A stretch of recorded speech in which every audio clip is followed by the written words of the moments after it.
janë efektivët për te Adriatikut apo në çdo shtet tjetër evropian. A ka një përgjigje kjo? Shikon, jemi mësuar tashmë në fakt në Shqipëri që shumica e dosjeve të rëndësishme apo personazheve të rëndësishme vijnë nga jashtë territorit shqiptar. Mos harrojmë që edhe rasti i troplinëve është një procedim i cili realisht ka qenë i regjistruar në provorinë e krimeve të rënda dikur në 2019 nga materialet e ardhur nga autoritetet italiane për Ervis Doçin dhe grupin e troplinëve të Durrësit. Dhe çfarë ka ndodhur? Duke qenë që në 2019 provoria e krimeve të rënda u shkri dhe u krijua provoria e posaçme SPAKU, siç njihet ndryshe, prokurorët e qështjes Vladimir Mara dhe Dritan Premçi si duket e kishin lënë në arrest këtë dosje. Por ajo çfarë ndodhi është se gjithmonë prokuria italiane po hetonte këtë grup kriminal që nga 2016 deri, po themi, ka grumbulluar materiale deri në 2022. Dhe çfarë ka ndodhur në një farë mënyrë? Është gjë shumë e mirë që largohen nga rruga, po themi, kriminalë të tillë apo personazhe të cilët akuzohen për krime të ndryshme të kryera brenda territorit shqiptar apo jashtë territorit shqiptar. Por arsyeja që unë mendoj dhe po themi që i hap pak diskutim është fakti që pse me kaq vonesë, duke qenë se në 2019 prokuria e krimeve të rënda kishte të regjistruar dhe po këta dy prokurorët e kishin çështjen, si ka mundësi që ndërhyrja bëhet në 2025. Veç faktit që ka edhe një detaj tjetër, cili tashmë edhe kolegët e kanë thënë në Shqipëri. Antimafia italiane ka bërë operacionin në shkurt të 2025-s. Pra, që në shkurt të 2025-s, Shqipërisë ju deshën gati 3 muaj që të ndërhyjnë dhe për të arrestuar personazhe të cilët prap nuk janë arrestuar. Pra, kanë shpallur në kërkim personat e shpallur në kërkim dhe kanë arrestuar personat të cilët ishin të arrestuar duke prangosur vetëm rreth 12 persona të tjerë, të cilët nuk ishin persona, po themi, të rëndësisë aq të madhe për grupin kriminal, ishin në grupe të ndara pranë këtij grupi që funksiononin. Dhe çfarë ndodhi? Ajo që un kam elementet e mia të dyshimit është fakti që si ka mundësi bëhen ky operacion me vonesë, për shkak se siç rezulton, në shkurt antimafia italiane ka bërë ndërhyrjen. Autoritetet shqiptare ose prokuria e krimeve të rënda, pasi është dërguar materialet nga autoritetet italiane, për shkak se ka grupe të përbashkëta hetimore dhe pranë shtetit shqiptar ose pranë sistemit të drejtësisë janë të atachuar oficer kontakti dhe prokurorë të antimafisë italiane, këta kanë sjellë materialet për të arrestuar persona të cilët janë në Shqipëri. Dhe çfarë ka ndodhur? Në mars, në 29 mars, prokurorët i dërgojnë gjyqtarës Irena Gjoka materialet për t'i caktuar masat e sigurisë. Gjyqtarës Irena Gjoka i është dashur 1 muaj kohë për të zbardhur vendimin dhe për të nxjerrë urdhrat e arrestit. Pra, urdhrat e arrestit janë lëshuar, mos gabohem, me datë 30 prill. Dhe nga data 30 prill deri me datë 21 maj nuk e di cila është arsyeja që nuk është ndërhyrë më herët për t'i arrestuar këta persona, ku dihet tashmë që Vis Doçi apo Visi i Pojës ishte personazh i njohur në Durrës, ishte personazh i cili të gjithë e dinë në Durrës që kanë kontribuar në zgjedhje ose në zgjedhjet e 11 majit. A mos ndoshta është bërë e qëllimshme fakti që mos ndërhyrja për t'i lënë kohë këtyre personazheve që të vazhdojnë ndërhyrjet në zgjedhjet e 11 majit, pasi siç dihet tashmë Arkan Balla, kandidati i Partisë Socialiste, mori mbi 20.000 vota, më shumë se kryeministri Rama, kur ky personazh është një anonim. Është askush dhe si ka mundësi që mori 20.000 vota në qarkun e Durrësit.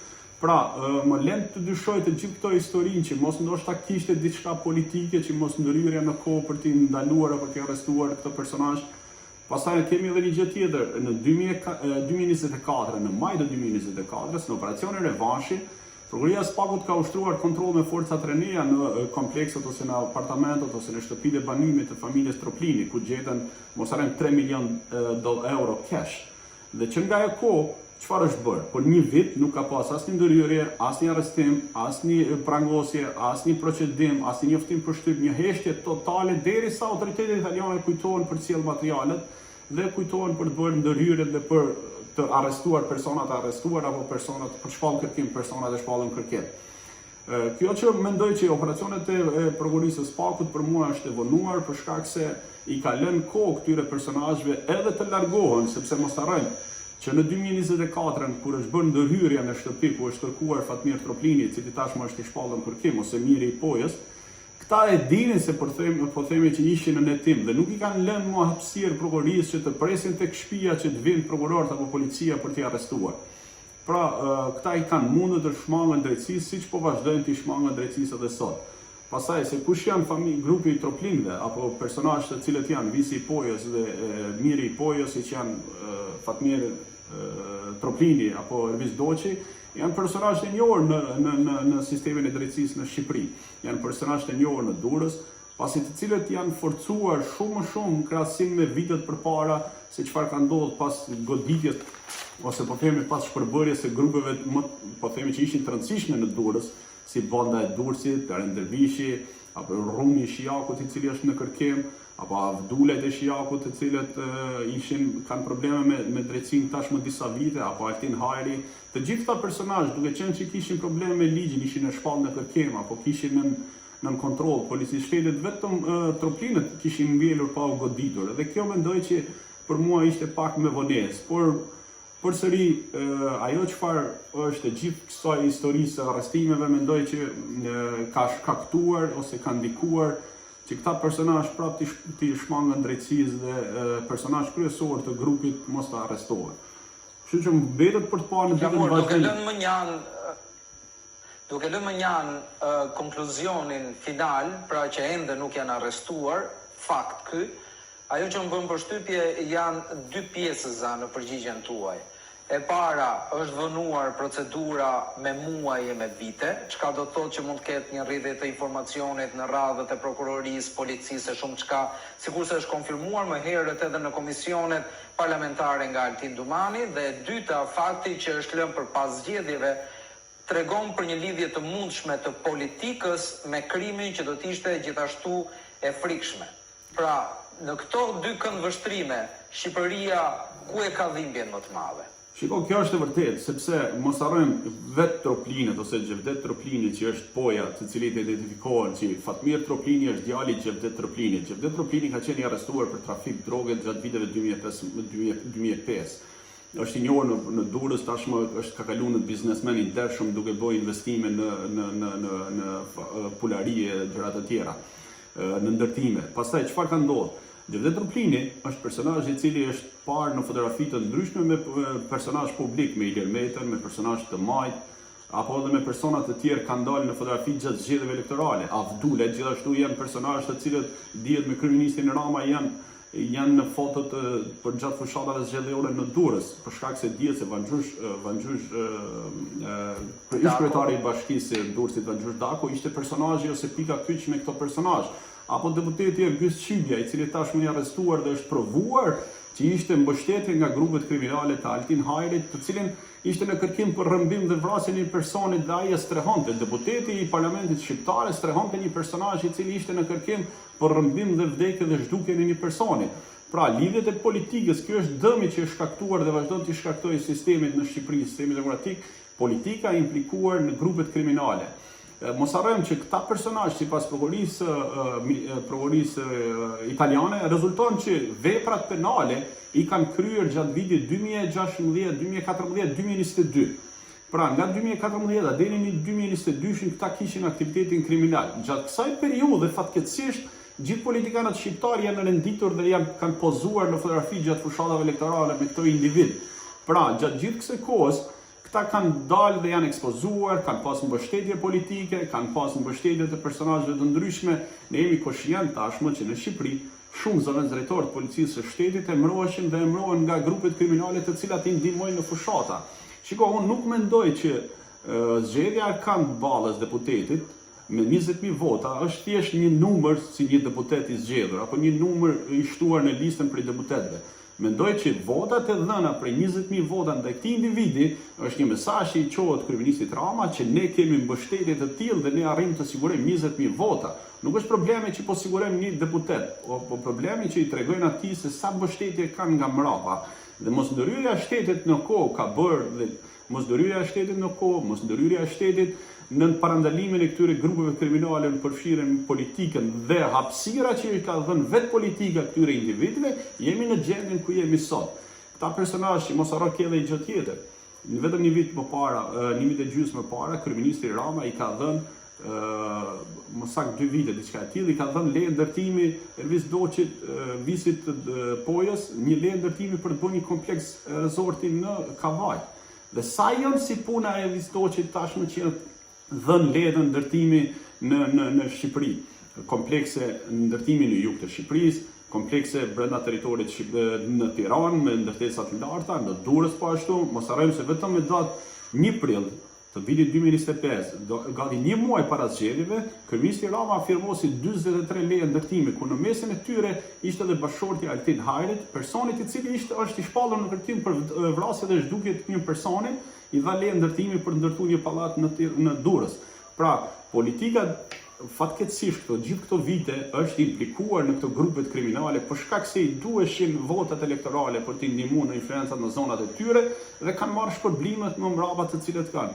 A kanë ndikuar mos arrestimi i këtyre për gjithë këto vite thjesht për të ndikuar për të ndihmuar njerëzit në vota, këto nuk mund ta them, por ajo se çfarë po duket si argument rezulton që këta janë vënuar në arrestimin e këtyre individëve, duke u vënuar këtyre i kanë dhënë hapësirë për të investuar, sepse mos harrojmë në 2024 një gjetën $3 milion të fshehura në kazan plastike dhe thoshin që janë të ardhura legale nga biznesi që kemi, të ardhura legale nga biznesi, nuk mund të futen në një kazan 3 milion euro. Ata mund në llogari bankare. Ata mund të futen në llogari bankare, mund të futen në investime, po jo në një kazan prej plastike $3 milion euro të fshehura brenda në borë. Kështu që nuk e di se si do të vazhdojë situata, por ka shumë pikpyetje në fakt në këtë dosjen e fundit të cila është bërë.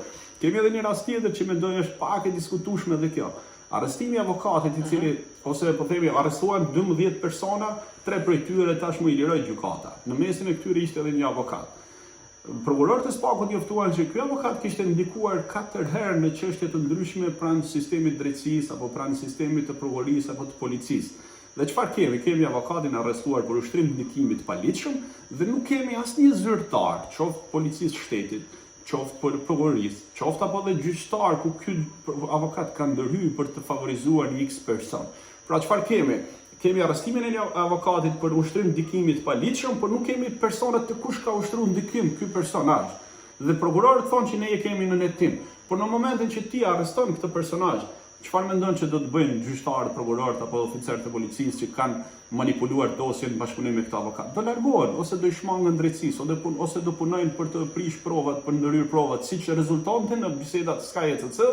Skandali më i madh është që tani kanë filluar ndërhyrjen në laboratorin e policisë shkencore për të prish gjilpërën e pistoletave, për të ndërruar telefonat të cilët sekuestrohen gjatë një operacioni, apo të ndërhyjnë në prokurori dhe në gjykatë, që kjo tashmë është e zakonshme. Jemi edhe në këto kushte, por duke marrë në konsiderat gjithçka, a duket Rama sot një peng i atyre që i dhanë votën, apo i kërcënuar nga ata që duket se kanë mbështetje në popull? Unë nuk e di, ndoshta është kjo e dyta fakti që ati i sigurojnë mbi 20.000 vota. Kjo tregon që këta kanë influencë të rëndësishëm në pushtet. Mos harrojmë që kemi rastin konkret të drejtoresës e cila merret me dhënien e lejeve në Agjencinë e Këshillit të Territorit, si quhet, sepse kanë atë shumë agjenci në Shqipëri sa që nuk mbajnë mend të gjithë emrat e Agjencia e Këshillit të Territorit. Është personazhja e cila është drejtoresha që firmos lejet e ndërtimit për cilat u firmosën prapë më 1 prill të 2025-s, është motra e 2 personazheve të cilët janë anëtar të grupit të Suel Çelës, të arrestuar si pjesë organizatës kriminale. A kanë ndikuar votat e këtyre që këta kanë siguruar për ta ndihmuar motrën për të marrë një pozicion të tillë në institucione shtetërore? Kjo le për dëshiruar dhe le faktet për të dhënë pikpyetjet e saj. Unë nuk mendoj ndoshta që Rama tashmë mund të ketë lidhje direkte ndaj këtyre personave, se sa personazh indirekt të cilët janë të lidhur me ta. Rama deri tani ka dhënë prova dhe ato çfarë kemi parë ne që nuk i intereson fare se kush janë personat pas mbrapa kësaj firmës apo kompanisë së ndërtimit. Mjafton për kryeministrin Rama të bëjnë investim, të quhen investitor strategjik, të bëjnë investime në zonat bregdetare apo zonat në kryeqytet, mjafton për ta investimi i parave që vijnë. Mos harrojmë që ishte vetë kryeministri Rama i cili mori iniciativën për të bërë amnistinë fiskale për gjithë paratë që vijnë nga jashtë. Dhe çfarë ka ndodhur? Dhe operacioni i fundit tregoi që të gjithë paratë cash vijnë në Shqipëri me autobus, me linja të ndryshme të transportit, të cilat vijnë dhe investohen në Shqipëri në ndërtime të larta, që është një shqetësim i ngritur prej shumë kohësh tashmë nga gjitha institucionet shtetërore të Evropës, qoftë edhe të DS amerikane. Çfarë ka ndodhur? Deja amerikane tashmë ka hap zyrë në Tiranë, nuk ka pas asnjëherë zyrë deja amerikane në Tiranë. Duke qenë që ka zyrë deja amerikane në Ka pas vetëm Tiranë. një numër kontakti, drejt. Tani kjo tregon që grupet kriminale shqiptare janë krijuar dhe janë bërë shqetësim edhe për dejan amerikane, e cila tashmë ka hap zyrë në Tiranë dhe kërkon bashkëpunim me qytetarët për t'i denoncuar këto grupe kriminale. Dhe nuk thotë që denonconi pranë institucioneve të drejtësisë shqiptare, por denonconi tek ne. Kjo është një gjë, një alarm, mendoj unë, një gjë shumë e rrezikshme për shtetin shqiptar dhe nuk është një imazh pozitiv në këtë pjesë, sepse tregon që deja amerikane nuk pas ka besim tek institucionet e drejtësisë shqiptare, çfarë i kërkon qytetarëve t'i denoncojnë tek ata, për shkak se do të jenë të sigurt, do të jenë me konfidencialitet i plot, sepse ne kemi prova ose raste pafundësisht tashmë në policinë e shtetit apo në sistemin e drejtësisë ku njerëzit që kanë denoncuar një krim janë bërë prej abuzimit, pastaj qoftë dhunës verbale apo sulmit me armë ndaj personave të cilët ata i kanë denoncuar në policitë të shtetit apo në prokurorin. Pra ka humbur në një farë mënyrë besimi qytetar ndaj institucionit të policisë së shtetit për denoncuar raste konkret trafiku apo drogës apo gjëra të ndryshme për cilat në deja tani si duhet e ka kuptuar dhe është shprehur se doli para pak ditësh me njoftimin që për çdo denoncim që keni për grupet kriminale të trafikut drogës, i lutem na shkruani në numrin e tyre të telefonit apo edhe në emailin e tyre. Kjo për mua është Çfarë do të thotë kjo për këtë sistem drejtësie që kemi ndërtuar në këtë reformë e cila u proklamua me zë të lartë që ishte ndër më të mirat? Shiko, unë fakt kam qenë në mbështetje të SPAK-ut që në fillim dhe nuk është që nuk jam vazhdoj të jem në mbështetje të tyre. Problemi është që disa individë aty pranë prokurorisë së SPAK-ut nuk janë për atë institucion. Kemi 20 prokurorë tashmë. Sa emrat prokurorësh dihen në opinionin publik nga këto 20? Janë vetëm 5 prokurorë të cilëve i dalin emrat në gjitha dosjet dhe janë vetëm 5 prokurorë të cilët po themi bëjnë veprime konkrete ndaj krimit apo ndaj korrupsionit të zyrtarët shtetëror, pavarësisht pa e hy pjesës se nga e kanë marrë shtytjen për të nisë këtë procedim penal. Por vetëm 5 prokurorë apo 6 prokurorë për tyre janë dalin tashmë në media ose dihen se ça dosje shkan. Po të tjerët çfarë po bëjnë? Dhe është edhe një gjë tjetër, duke qenë që i kanë lënë në pavarësi prokurorëve, i kanë lënë pavarësi për të qenë të pavarur në hetimin e çështjes. Kjo mbetet gjithmonë pastaj në besimin ose në vullnetin e prokurorit për të nisë një hetim ndaj një personazhi të caktuar, qoftë të grupeve kriminale apo dhe politikan. Duke qenë që prokurorët janë të pavarur në hetimin e çështjes, është e drejta e tyre të nisin një procedim apo të mos nisin një procedim. Ka ikur koha që drejtuesi i institucionit i urdhëron apo i delegon dosje prokurorëve për të nisë një hetim të caktuar. Pra edhe pompoziteti i drejtuesit prokurorisë, Altin Domani, nëpër media e propagandës që del për punën që bëhet, nuk është merit e drejtuesit të institucionit të SPAK-ut, është merit e çdo individi prokurorëve që kanë hetim në çështje. Nuk i lejohet drejtuesit të prokurorisë të ndërhyjë në çështje të caktuara ndaj prokurorëve, për shkak se ligji i ka ndryshuar. Është ligji i pavarësisë tashmë për prokurorët. Dhe duke qenë që ligji është për pavarësinë e prokurorëve, të gjitha prokurorët kanë dëshirë apo nuk kanë dëshirë të nisin një hetim ndaj një zyrtari të lartë shtetëror. Dhe materialet që ka pas raste disa, si rasti Beqja, si rasti Ahmetaj, që të cilët prokurorëve nuk i kanë shmangur nga hetimi i çështjes dhe gjyqtarët i kanë kujtuar që shiko, ju duhet të hetoni ose rastin e Gjaçkajt, i ka drejtu gjykata që ju prokuror keni sjell dosjen, por nuk keni bënë hetim të thelluar për këtë personazh dhe merreni dosjen mbrapsht dhe vazhdoni hetimet më tej. Pra, gjykata është në një farë mënyrë kontrollori i dosjes së prokurorëve, nuk është më drejtuesi i institucionit. Duke qenë që kemi raste pafundësisht që gjyqtarët i kanë vënë në dukje prokurorëve për shmangjen e personazheve të ndryshme në hetim, kjo më le për dyshuar që disa nga ato prokurorët aty janë po themi jo të implikuar, po janë të ndikuar nga politika e ditës atje apo dhe nga politika e ambientit si ndodh atje. Kemi rastin e ish prokurorit Elbasanit, i cili tashmë është në SPAK, doli publikisht gënjeu për fushatën zgjedhore të 2021-shit për vrasjen e personazheve të ndryshme që u bën në Elbasan. Doli publikisht dhe gënjeu, tha nuk gjetëm asgjë në makinën e tyre. Sot është prokuror në SPAK, çfarë po bëjnë? Pra të them që ka disa individë, disa prokurorë dhe ligji që i ka favorizuar ose i ka lënë në pjesën e pavarësisë të tyre, ndonjëherë sjell edhe këto problemet e mungesës së iniciativës nga vetë prokurorët, sepse edhe në rastin e zgjedhjeve në Shqipëri, të rezultosh të shikosh statistikat, kemi po themi vetëm për zgjedhjet, për krimet zgjedhore, gjatë 2025-s janë 123 kallëzime, 35 procedime janë të regjistruara. Nga këto vetëm 8 janë me iniciativë të vetë prokurorëve dhe janë oficerëve të BK-s. Domethënë nga 123 kallëzime, vetëm 8 prej tyre janë me iniciativë, pra mungon iniciativa e prokurorëve për të nisur procedim ndaj zyrtarëve, qoftë të krimeve zgjedhore, qoftë edhe në vepra të ndryshme të korrupsionit apo edhe grupeve kriminale. Unë them dhe e kam thënë disa herë, shqyqyr që e sollën SKJCC-n, francezët dhe belgët, që ne të arrestojnë, Shqipëria të arrestoj personazh e rëndësishëm të krimit organizuar. Sepse derisa nuk erdhën bisedat e SKJCC, të gjithë këto persona ishin në rrugë nëpër Shqipëri. Në momentin që erdhën SKJCC, bën ballafaqimin e bisedave që kanë bërë me provat konkrete të cilat kanë ndodhur në ngjarje të caktuar dhe u arrestuan këta individ apo janë shpallur në kërkim. Derisa nuk erdhi thash SKJCC, dosjet e tyre ishin arkivuar edhe nga SPAK-u. Dhe kjo është ajo që unë më le më le shihet të keqe fakti që mungesa e iniciativës nga vetë prokurorët dhe gjithmonë presin që të sjellë materiale një autoritet tjetër i drejtësisë nga jashtë që ne të veprojmë. Ose të pendohet dikush brenda territorit shqiptar që të zbardhën ngjarje të caktuara. Me këtë shije ndoshta duhet të zgjohet çdo shqiptar çdo ditë përpara se të besojë verbërisht tek një apo disa persona. Faleminderit Flamur Vezaj që ndat kohën tuaj me ne. Faleminderit për ftesën, sukses.